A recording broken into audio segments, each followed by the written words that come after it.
Hi, movies recapped here. Wrong turn. This story begins in the farthest forest of West Virginia. To climb the deserted road, a couple named Rich and Hallie can be seen intending. Rich reaches the top and recognizes a filthy stream of water in front of him. And, after applauding oneself on his victory, he promptly orders Hallie. Now we see that Hallie's foot is slipped while climbing, but controlling her, she again tries to climb up. Here he calls Rich for help but gets worried about not seeing him before.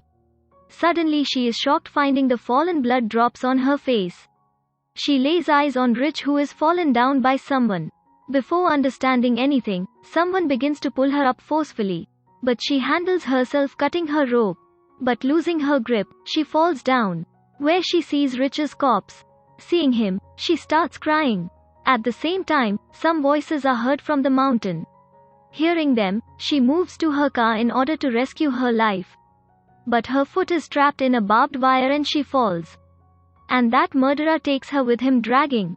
Now we know the occurrence of robberies in this region, where the news reveals the theft of cars one after another. Even people claim to view witchcraft in this area. We again view a passing car in this region, where we see Chris, who is going for an interview in another city. During the journey, he is caught in a traffic jam. And he finds himself late when the traffic does not move ahead. Getting off the car, he goes to the front standing truck, where he asks the reason of traffic jam from truck driver. Driver tells him that at the distance of 5 miles, a chemical truck has turned upside down. So they have to spend many hours here. Hearing it, he comes to his car and gets in worrying condition. Finding himself stuck in traffic, he turns his car around. And he informs company of his being late, but the phone is disconnected because of the mountain area. In search of phone, he sees a board of gas station and he drives his car there. On the way, he observes the ownerless cars one after another. And passing beside them, he reaches a gas station, where he encounters the owner of a gas station, who seems a sick person.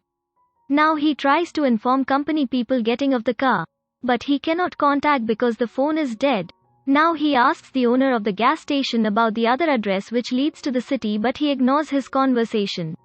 Suddenly, he lays his eyes on the clipped map there, where he finds a rough road leading to the city. Now he asks about this road from the owner of the gas station. Hearing it, he suggests going on this way. Now he moves to that way, where he reaches an intersection crossing thick forests, where he notices a board of shots cut. Pondering it, he leads his car to that rough road. And he sees a dead deer. As a result, his car is crushed with the front car. A fatal accident occurs in both cars, but Chris is survived. The owners of this car have now approached him and inquired about his health. Restoring himself, he apologizes of his mistake from them and talks to return the payment of loss on his part. Along with it, he asks the reason for the car stoppage in the mid of the road, where Francine responds that someone has spread the barbed wire on the road, so their car's tire has punctured. One of their friends suggests going to the previous gas station for a call. But Chris forbids them to go there. All decide to go alone, but Evan and Francine stop for taking care of the cars. Now they discover a dead mongoose on the way. It seems someone has thrown it, tearing its midst. Walking at a distance, they see the burning tires of cars, which indicate the danger. But he asks to move further. There we see Francine and Evan, who feel a movement in nearby bushes. And he goes to check, but Francine is got worried about not finding him. She goes after him to search. While walking, she sees a shoe from Evan. As he goes near it, a cut ear of Evan is also seen. Looking at it, she starts crying. Then a person puts her into death, attaching. We see the remain people at the end of the road. All 4 persons go for a helping hand. While walking, they discover a house and move towards it for help. Chris is gone upset noticing the number of cars. He knocks at the door for asking help. Soon they know there is no one in the house. All come inside for making a contact, where they see a dining table. It shows this house has not been cleaned for a long time. On the other side, glasses and car keys are found. Opening the refrigerator, he is left astonished. We find the different limbs in the refrigerator. Jessie sees the same barbed wire which had torn her tire of the car. Now all 4 begin to escape. At the same time, Chris peeps into the window and observes a coming vehicle there. All 4 run to the back door, but finding it locked, all are frightened. On the other side, we see the murderer enter the room and simply throw Francine's dead body. And we see Chris and Jesse, who are scarred and saw her dead body.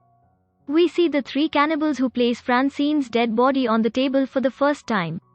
They start to cut her with their sharp tools. Catching sight of this bloodshed, as Jesse is nearly to scream, Scott places his hand on her mouth. After a while, those cannibals fall into a deep slumber as they eat the dead body.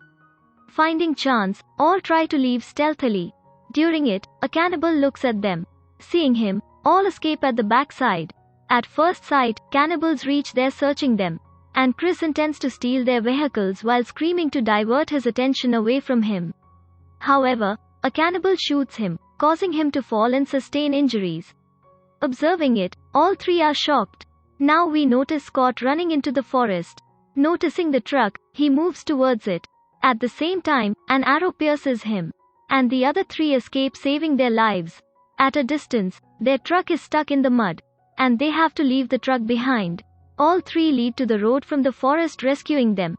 Day turns into evening, and those cannibals go for hunting of three of them. On the other side, three of them take a rest at a place after getting tired, where Kali asks them to look up. As they look, turning themselves, a watchtower is seen in front of them. They feel pleasure, and we see three of them climbing up. But they are saddened finding no one there. Where Jessie gets a first aid box. Using it, she dresses Chris. Further, Kali gets an old radio. Playing it, Kali asks for help but does not get a response. Chris hears some sounds coming from downstairs. As he looks, he sees the three passing cannibals downside, and those three are seen climbing up the tower. And looking them, Chris places all belongings on the entry gate. And after a while, he notices them leaving. And Kali starts broadcasting their location over the radio. Then the cannibals damage the wire of the radio and set the fire to the tower. Finding herself in flames, Kali takes the kept box and breaks the window of the tower for the safety of her life. Chris notices the tree downside and three of them save their life jumping on them. The three cannibals observe them and aiming to catch them, they start to climb up the tree.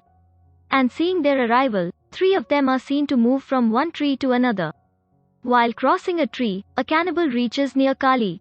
Finding a chance, he cuts her into two pieces, attacking his face. Now Chris stands up, stabilizing him. He hears the sound of a vehicle and notices a police van. Running, he stops the car. As the policeman steps towards him for his help, an arrow pierces his eye.